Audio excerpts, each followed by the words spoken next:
उसी जगह पर कोई दूसरी चीज रखना। एग्जाम्पल के लिए अगर मैं यहाँ पे पेन ये रखा हूँ और अगर मैं इसी पेन को हटा करके बिल्कुल इसी जगह पर ये मैं कोई दूसरा पेन रख दूं तो ये हो गया प्रतिस्थापन। ठीक है, अभी जब मैं आगे समझाऊंगा तो आपको और अच्छे से समझ आ जाएगा। तो आपको ऐसे ही दो समीकरण दे देगा और आपसे कहेगा कि इसे प्रतिस्थापन विधि से हल कीजिए। तो आपको करना क्या होगा, ऊपर वाले समीकरण को समीकरण 1 मान लेना है और नीचे वाले समीकरण को समीकरण 2 मान लेना है। ठीक है, आपको इतना करना है। उसके बाद हम लोग लिखेंगे समीकरण 1 से। तो आपको लिखना है समीकरण 1 से। अब समीकरण 1 से लिखने का मतलब यही है कि हम लोग समीकरण 1 को हल करके x का मान निकालेंगे। ठीक है, तो हम लोग यहाँ पे समीकरण 1 लिख लेते हैं। तो ये हो जाएगा 2x प्लस 3y बराबर 7। तो हम लोग इसी समीकरण को आगे हल करके x का मान निकालेंगे, यानी कि इसी समीकरण को हमें आगे हल करते जाना है और इसको हल करते समय ऐसा करना है ताकि यक्स बराबर इधर कुछ भी आ जाए, यानी कि ऐसे हल करना है ताकि बराबर के इधर केवल यक्स बचे और बराबर के उधर कुछ भी आ सकता है, लेकिन नियम के अनुसार रहना चाहिए। ठीक है, तो चूंकि बराबर के इधर यक्स है और यहाँ पे 3y साथ में है तो हम 3y को इधर भेज देंगे। तो ये हो जाएगा 2x बराबर 7 माइनस, चूंकि प्लस 3y है ना तो बराबर के इधर आएगा तो माइनस 3y हो जाएगा। अब यहाँ पे देखिए 2x का मतलब होता है 2 गुणा x, बीच में गुणा। यहाँ पे देखिए आप लोग एक रूल समझ लीजिए कि जब भी x और y के साथ में कोई अंक चिपका हो, यानी कि बिल्कुल साथ में चिपका हो उसके, तो उनके बीच गुणा होता है। जैसे मान लीजिए यहाँ पे 2x है तो ये x के साथ 2 चिपका हुआ है तो इसका मतलब 2 गुणा x, इसका मतलब ये होगा। वैसे ही अगर 3y दिया गया है तो 3 गुणा y, इसका मतलब ये होता है। इन दोनों के बीच देखिए कोई चिन्ह नहीं है, मतलब गुणा का चिन्ह है। इन दोनों के बीच कोई चिन्ह नहीं, मतलब गुणा का चिन्ह है। तो आप लोग यहाँ से ये समझ लीजिएगा कि इनके बीच में हमेशा क्या होता है, गुणा का चिन्ह होता है। तो यहाँ पे 2x का मतलब क्या है, 2 गुणा x। तो जब भी गुणा के रूप में कोई संख्या दिया रहता है और उसे बराबर के दूसरे साइड ले जाते हैं तो वो बटा में हो जाता है, यानी कि भाग में चला जाता है। तो यहाँ से x बराबर क्या हो जाएगा, हो जाएगा 7 माइनस 3y। अब देखिए जब गुणा वाला भाग में जाता है तो बराबर के दूसरे साइड जितना भी कुछ दिया रहता है सभी का बटा हो जाता है। तो ये पूरा शुरू से लेकर ये पूरा बटा होगा ना। अब ये 2 पूरा नीचे आ जाएगा। तो अब आप देख सकते हैं कि मैंने क्या बताया था, मैंने कहा था कि आपको ऐसे हल करना है ताकि बराबर के इधर केवल अकेले x बच जाए और इधर कुछ भी आए नियम के अनुसार। तो मैंने इसको नियम के अनुसार ला दिया, x बराबर इतना। अब इसी को आपको समीकरण 3 मान लेना है। ठीक है, चूंकि समीकरण 1 और 2 तो हो गया, अब 2 के बाद 3 ही तो अगर इसे हमें समीकरण 3 मान लेना है। तो यहाँ पे देखिए अगर आपको ये सब नहीं समझ आ रहा है कि ये 3y इधर आए तो माइनस 3y कैसे हो गया और यहाँ पे गुणा है तो भाग में कैसे चला गया, तो यक्स का मान निकालने वाला जो नियम होता है उसे अगर आप समझ लेते हैं तो ये सब आपको अच्छे से समझ आएगा। तो मैंने यक्स का मान निकालने के ऊपर 3 वीडियो बनाया है, आप लोग उन तीनों वीडियो को देख लीजिएगा, आपको ये सभी अच्छे से समझ आ जाएगा। ठीक है, उन तीनों वीडियो का प्लेलिस्ट मैंने बना दिया, उसका लिंक मैं यहाँ पे दे दूंगा, आप लोग उसे जरूर देख लीजिएगा अगर आपको ये नहीं समझ में आ रहा है तो। अब इसके बाद देखिए यहाँ पे चूंकि 7 माइनस 3y इसे हल करेंगे तो ये हल नहीं होगा।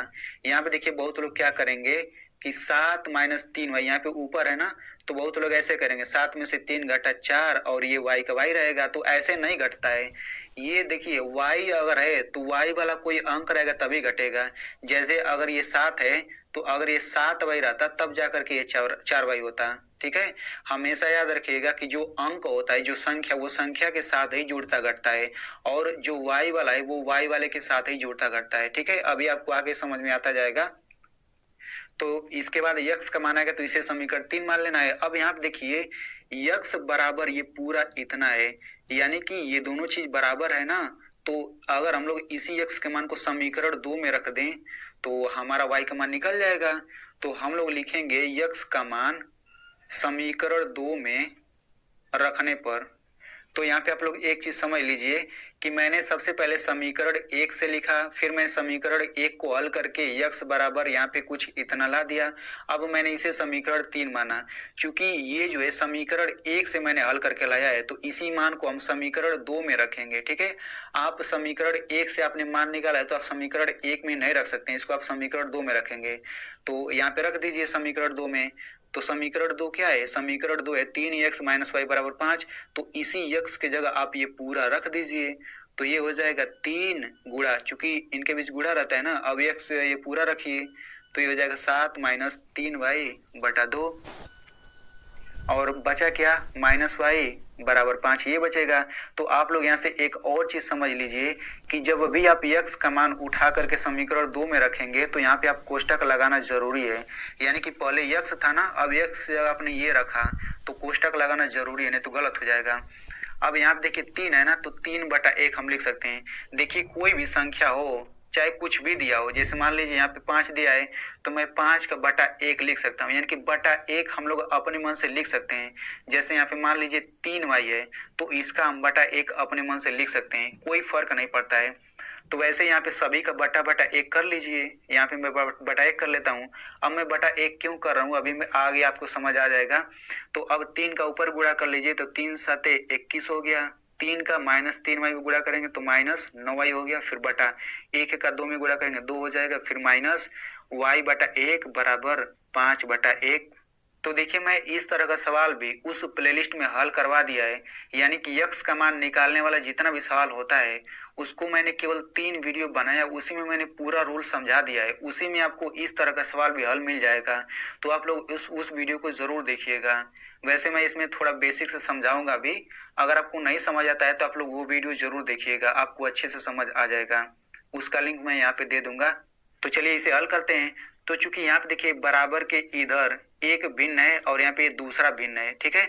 तो भिन्नों का घटाना आपको कैसे करना है, देखिए जैसे मान लीजिए यहाँ पे मेरे पास एक 2/3 है, फिर माइनस 3/5। अगर मान लीजिए यहाँ पे हमें भिन्नों का घटाना दिया गया है तो इसको हम लोग दो तरीके से हल कर सकते हैं। पहला तरीका ये है कि हम लोग 3 और 5 का एलसीएम ले फिर उसको हल करें। दूसरा तरीका ये होता है कि हम लोग तिरछा गुणा करके हल करते हैं। तो 5 का 2 में गुणा करेंगे 5 दूना 10, माइनस है तो माइनस लगाइए, 3 का 3 में गुणा करेंगे 3 3 9, फिर बटा। अब नीचे का गुणा कर लेते हैं, 3 5 15, तो 10 में से 9 घटेगा 1 और ये नीचे 15, यानी कि इसको हल करके 1/15 आएगा। ये तिरछा गुणा करके हमने हल किया है। तो 5 का इसमें गुणा करेंगे, फिर 3 का इसमें गुणा करेंगे, फिर ऐसे गुणा कर देंगे। तो सेम रूल इसमें भी लगेगा ना, क्योंकि ये भी तो भिन्न है, ये भी भिन्न है, तो बिल्कुल वैसा ही रूल लगाइए। तो 1 का गुणा आप इस ऊपर वाले में गुणा करेंगे तो चूंकि 1 का गुणा किसी में करेंगे उतना ही आएगा, तो ये हो जाएगा 21 माइनस 9y, इतना हो गया। अब यहाँ पे माइनस है तो माइनस लगा दीजिए, 2 का गुणा y में करेंगे 2y हो जाएगा, फिर बटा। अब 2 का 1 में गुणा करेंगे तो 2 हो जाएगा, फिर बराबर इधर 5/1 है ही। अब यहाँ पे ऊपर देखिए चूंकि ये y है और ये y है तो ये y वाला एक साथ हल हो जाएगा, ये अंक वैसे ही रहेगा, 21 हो जाएगा। चूंकि माइनस 9y माइनस 2y ये जुड़ जाएगा तो कितना हो जाएगा, माइनस 11y। अगर आपको ये भी नहीं समझ आ रहा है कि ये कैसे जुड़ जा रहा है तो मैंने इस पर भी एक अलग से वीडियो बनाया हुआ है, उसका लिंक मैं यहाँ पे दे दूंगा, आप लोग उसे भी देख लीजिएगा। तो ये इतना हो जाएगा, फिर बटा 2 बराबर 5/1। तो देखिए इसके बाद हम लोग एक अलग रूल लगाते हैं, जब बीच में बराबर आ जाए और बराबर के इधर केवल 1 दिखे और बराबर के इधर केवल 1 दिखे तो हम लोग एक रूल लगाते हैं कि इस 1 का गुणा ऐसे तिरछा इसमें गुणा कर देते हैं और 2 का गुणा इधर गुणा कर देते हैं। तो 1 का गुणा इसमें करेंगे तो उतना ही आ जाएगा, 21 माइनस 11y बराबर 2 का गुणा 5 में करेंगे तो 10 हो जाएगा। यानी कि इसको हल करके हम इतना लिख सकते हैं, क्योंकि हम लोग नीचे इसमें 2 का 1 में गुणा नहीं करेंगे। क्यों नहीं करेंगे, क्योंकि यहाँ पे बीच में जो है बराबर दिया गया है, और अगर यहीं पे प्लस या फिर माइनस रहता बराबर की जगह तब हम लोग ऐसे तिरछा भी गुणा करते हैं और ऐसे भी गुणा करते हैं। लेकिन जब बीच में बराबर दे देता है और बराबर के इधर एक भिन्न रहता है, बराबर के दूसरे साइड एक भिन्न रहता है, तो हम केवल ऐसे तिरछा गुणा करके छोड़ देते हैं, ये रूल होता है। अब यहाँ से y का मान निकालना है तो निकाल लीजिए, माइनस 11y बराबर, अब ये हो जाएगा 10 प्लस 21 बराबर के इधर आ जाए तो माइनस 21 हो जाएगा, ये हो जाएगा माइनस 11y बराबर 10 में से 21 घटाएंगे तो माइनस 11 आएगा। अब यहाँ पे माइनस 11 गुणा y है ना, तो यहाँ पे माइनस 11 बराबर के इधर आएगा तो कितना हो जाएगा, बटा में माइनस 11 हो जाएगा। तो यहाँ से माइनस कटा और 11 से 11 कट के कितना आ जाएगा, 1 आ जाएगा। तो इस तरह से y बराबर 1 आ गया। तो चूंकि देखिए हमें हल करने का मतलब क्या होता है, हमें y का मान निकालना रहता है और x का मान निकालना रहता है। तो y का मान तो निकल गया। अब इसी y के मान को हम समीकरण 1 में रखें, 2 में रखें, 3 में रखें, इन तीनों में से किसी में भी रखेंगे तो हमारा x का मान निकल जाएगा। ठीक है, लेकिन इस समीकरण 3 में रखेंगे तो x का मान आसानी से निकल जाएगा। क्यों? क्योंकि अगर हम इसी y की जगह केवल 1 रख दें तो x का मान यहीं से तुरंत नहीं निकल जाएगा, बिल्कुल सरल तरीके से। इसीलिए हम इसको समीकरण 3 में रखते हैं। आप चाहें तो किसी में भी रख सकते हैं। तो हम लिखेंगे y का मान समीकरण 3 में रखने पर। तो चलिए y का मान समीकरण 3 में रख देते हैं। तो समीकरण 3 क्या है? समीकरण 3 है x बराबर, पूरा लिख लेते हैं सबसे पहले, x बराबर 7 माइनस 3y बटे 2, यही तो है। तो इसी में आप रख दीजिए 7 माइनस 3 गुणा y का मान क्या है? 1 है, तो यहाँ पे 1 रख दीजिए, फिर बटा 2। तो यहाँ से ये हो जाएगा 7 माइनस 3 एकम 3 बटा 2। तो 7 में से 3 घटेगा 4 बटा 2, 2 एकम 2, 2 दूनी 4। तो यहाँ से x बराबर कितना आ गया? x बराबर 2 बटे 1 आ गया। और चूंकि 1 नीचे है तो हम लोग 1 को हटा भी सकते हैं। तो यहाँ से x बराबर कितना आ गया? x बराबर 2 आ गया। तो इस तरह से x बराबर 2 आ गया और y बराबर 1, इसका आंसर आ गया। तो इसको मैं फिर से समझा देता हूँ। सबसे पहले आपको समीकरण 1 लिखना है, समीकरण 2, उसके बाद लिखना है समीकरण 1 से। फिर समीकरण 1 को हम लोग हल करके बराबर के इधर केवल x ला देंगे और इधर कुछ भी आए, इसे समीकरण 3 मान लेना है।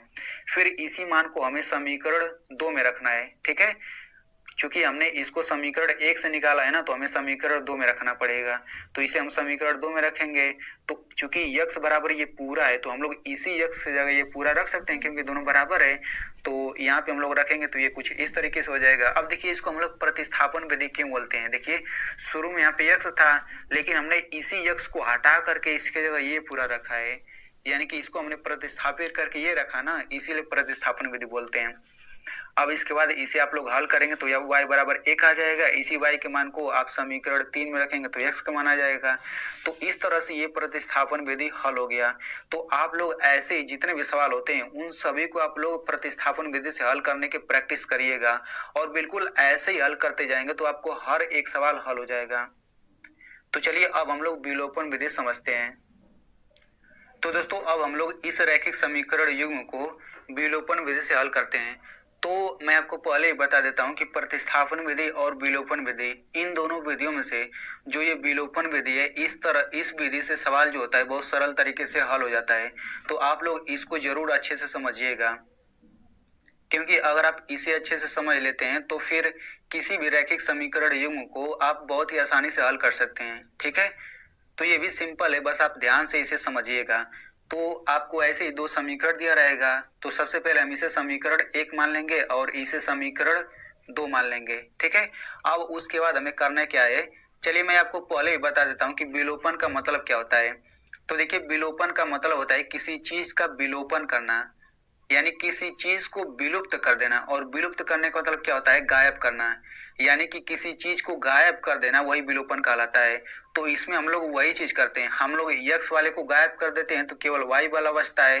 तो जब y वाला बचता है तो हम लोग y का मान आसानी से निकाल सकते हैं, और जब y का मान निकल जाता है तो हम लोग उसी y के मान को 1 या फिर 2 में रखेंगे तो हमारा x का मान निकल जाता है। ठीक है, अभी आपको आगे समझ आ जाएगा कि कैसे हम लोग गायब करते हैं।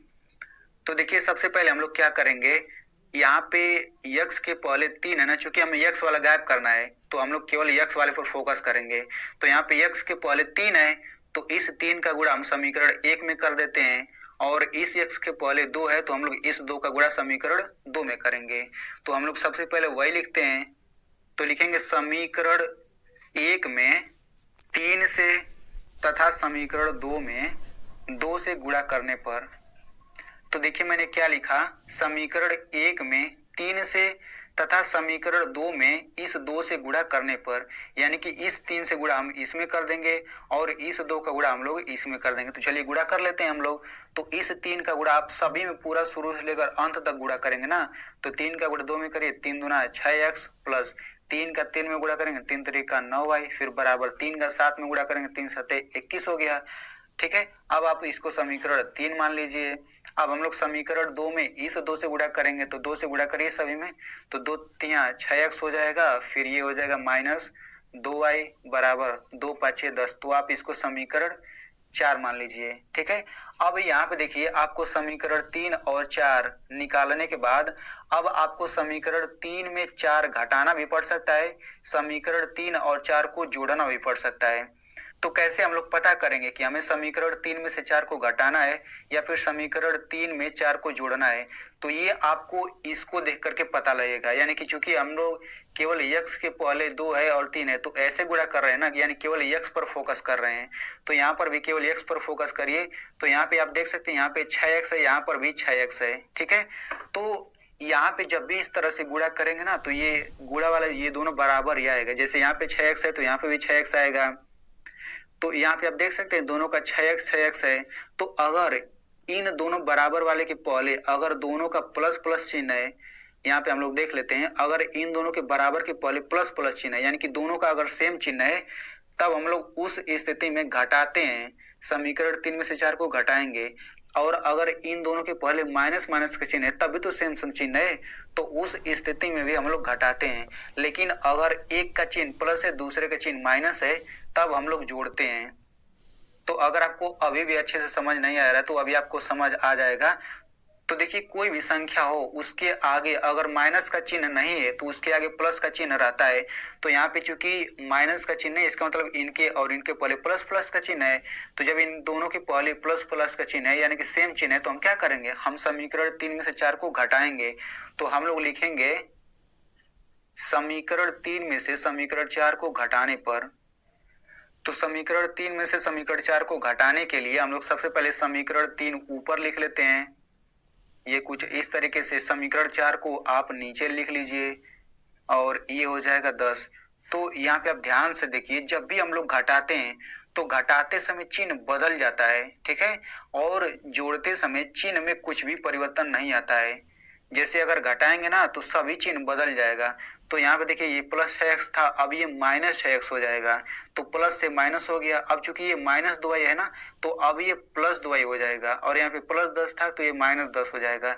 यानी कि घटाते समय सभी चिन्ह बदल जाता है, जो माइनस रहेगा वो प्लस हो जाएगा, जो प्लस रहेगा वो माइनस हो जाएगा।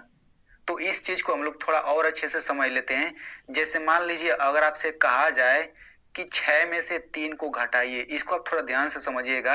अगर आपसे कहा गया है कि 6 में से 3 को घटाइए तो आप क्या करेंगे, क्योंकि घटाते समय चिन्ह बदल जाता है। देखिए कैसे, अगर आपसे 6 में से 3 घटाने के लिए कहा गया है तो आप कैसे करेंगे, 6 और 3 लिखेंगे फिर यहाँ पे माइनस लिख देंगे, तभी तो यहाँ पे घटा के 3 आएगा।